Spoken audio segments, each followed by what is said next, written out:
अखिल भारतीय साहित्य परिषद जिला होशंगाबाद ने शनिवार की रात संस्कार मंडपम सोना सावरी में देशभक्ति से ओतप्रोत समर यात्रा नामक नाटक का मंचन किया गया। यह नाटक मुंशी प्रेमचंद की कहानी समर यात्रा पर नाट्य रूपांतरण था।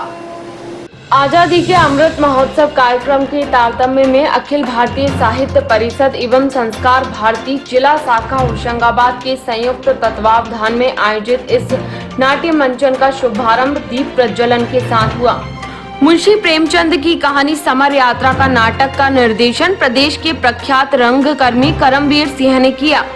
नाटक देखते हुए कलाकारों के प्रभावशाली अभिनय पर दर्शकों ने भारी करतल ध्वनि से स्वागत कर भारत माता की जय के नारे लगाए।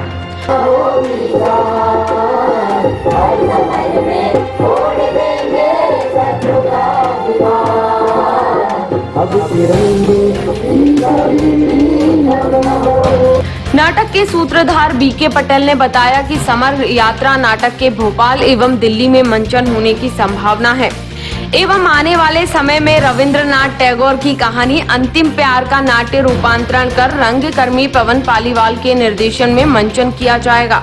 जिनके त्याग और बलिदान के वजह ही हम आज इस लोकतंत्र में जी रहे हैं और पूरे विश्व के एक बड़े लोकतंत्र के रूप में इस भारत का नाम है। इसलिए उनके उद्बोधन से और उनकी उपस्थिति से हम गौरवान्वित हैं। लेकिन दूसरी बात मैं कहना चाहूँगा कि आज का ये जो आयोजन है वो अखिल भारतीय साहित्य परिषद और संस्कृत भारती का संयुक्त प्रयास है। संस्कृत भारती के जिले के रंगमंच समिति के प्रमुख रत्नेश साहू जी हमारे बीच में हैं और मैं आपको बताना चाहूँगा कि हमारे नर्मदा अंचल में होशंगाबाद वो स्थान है जिसमें रंगमंच में अनेक प्रस्तुतियों के माध्यम से अपने गौरवपूर्ण स्थान प्राप्त किया और इसी का परिणाम हुआ कि हमारा जो अंचल है वो बहुत अच्छा प्राकृतिक संपदा है। यहाँ पे इतने अच्छे अच्छे दृश्य हैं कि सारे प्रोड्यूसर डायरेक्टर यहाँ लालायित होते हैं। होशंगाबाद में कई फिल्मों की शूटिंग हुई और इन फिल्मों में हमारे होशंगाबाद के कलाकारों ने अभिनय भी दिया क्योंकि रंगमंच होशंगाबाद में काफ़ी स्थापित है और रंगमंच में जिन लोगों का योगदान है उनमें रत्नेश साहू भी एक हैं जिन्होंने कि प्रकाश झा की अनेक फिल्म में कोऑर्डिनेटर की भूमिका निभा करके यहाँ के अनेक कलाकारों को अच्छी बड़ी फिल्म में अवसर भी दिया और वो संस्कार भारती के प्रमुख हैं। उनके और साहित्य भारती के सहयोग से हो रहा है। कार्यक्रम में बतौर अतिथि शामिल हुए शिक्षाविद डॉक्टर के.एस. उप्पल ने आयोजकों की देश प्रेम की अलख जगाने वाले कार्यक्रम की सराहना करते हुए कहा कि शहर इटारसी में दशकों पूर्व भी नाट्य मंचन होते थे। अब एक बार फिर नाट्य मंचन की परंपरा प्रारंभ हो गई है। इससे शहर की सांस्कृतिक पहचान मजबूत होगी। हो रही है इसका कारण मैं आपको बताऊंगा। देखिए इटारसी में आपको सूचना के लिए बता दूं तो फिर जो मुझे मालूम है वो आपको स्थानांतरित करना मेरा कर्तव्य है कि इटारसी में नाटकों की परंपरा सन 1932 में प्रारंभ हुई थी।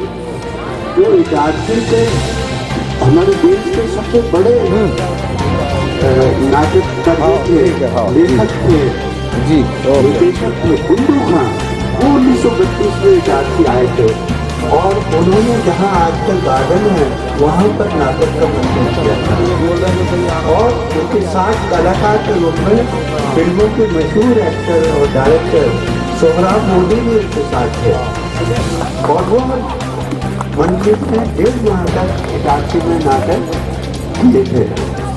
नाटक के प्रारंभ में कलाकार नीरज चौहान ने समर यात्रा के उद्देश्य पर प्रकाश डाला। इसके पीछे और महान सपूतों की कहानी छुपी हुई है जिन्होंने अपना सर्वस्व न्यौछावर किया। आजादी की समर यात्रा में जिस व्यक्ति से जो कुछ बन पड़ा उसने दिया। किसी ने अनाज दिया, किसी ने धन दिया, किसी ने वस्त्र दिया, लेकिन चंद कुछ लोग ऐसे भी थे जिनके पास देने को कुछ नहीं था। उन्होंने अपने प्राण, अपना सर्वस्व न्यौछावर किया। आज हम इस समर यात्रा के माध्यम से उन अनाथ, उन शहीदों को श्रद्धांजलि देते हैं और ये कहानी प्रस्तुत करते हैं। तो लीजिए प्रस्तुत है कर्मवीर थिएटर द्वारा प्रस्तुत समर यात्रा। आपसे निवेदन है कि आप। इसके बाद मंच पर सभी नाट्य कलाकारों ने गांधी जी के भजन रघुपति राघव का गाना गाते हुए प्रवेश किया।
लोदई गांव के मुखिया के रूप में ब्रज किशोर पटेल, नौहरी काकी के रूप में अनमोल राठौर, स्वतंत्रता संग्राम सेनानियों के नायक के रूप में नीरज सिंह एवं क्रूर पुलिस दरोगा के रूप में प्रियंक नागर के दमदार अभिनय को दर्शकों ने भारी करतल ध्वनि से सराहा।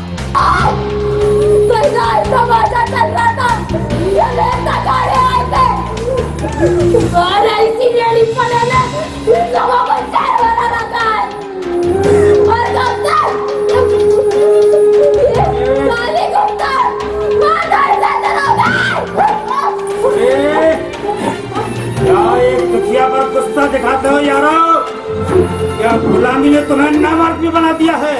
औरतों पर, बूढ़ों पर, निहत्तों पर फाड़ करते हो, ये मर्दों का काम नहीं है।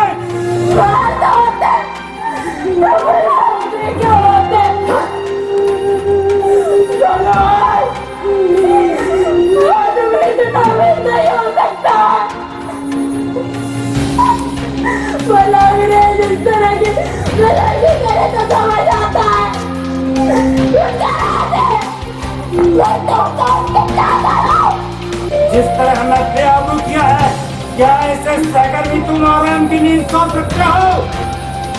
अरे आज इसकी फरियाद कौन सुनेगा? क्या हाकिम लोग इसकी फरियाद सुनेंगे? कभी नहीं। अगर हम मार भी डाले जाए तो भी कुछ नहीं होगा। ये है हमारी इज्जत, ये है हमारी आबरू। अरे धुआं की जिंदगी पर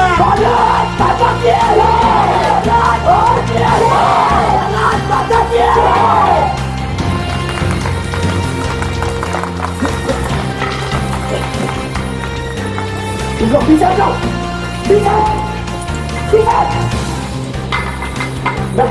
मैं फायर कर दूंगा। पीछे नायक साहब, ये लोग प्रसाद पर आवाज है, इन्हें समझाइए, इसका अंजाम ठीक नहीं होगा। नहीं देखिए, जब तक हमारे में से एक भी आदमी है, आपके ऊपर से हाथ नहीं उठा सकता। उठिए आप। अरे हमारी आपसे कोई दुश्मनी नहीं। अरे हम और आप तो एक ही पेड़ के नीचे दबे हुए।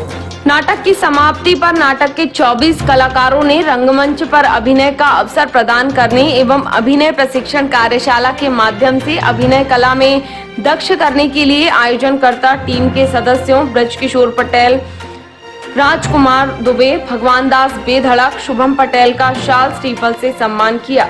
कार्यक्रम का आभार संस्कार भारती के रत्नेश साहू ने माना। नाटक समाप्ति के उपरांत दर्शकों ने नाटक के कलाकारों के पास पहुंचकर उनके दमदार अभिनय की सराहना करते हुए बधाई दी।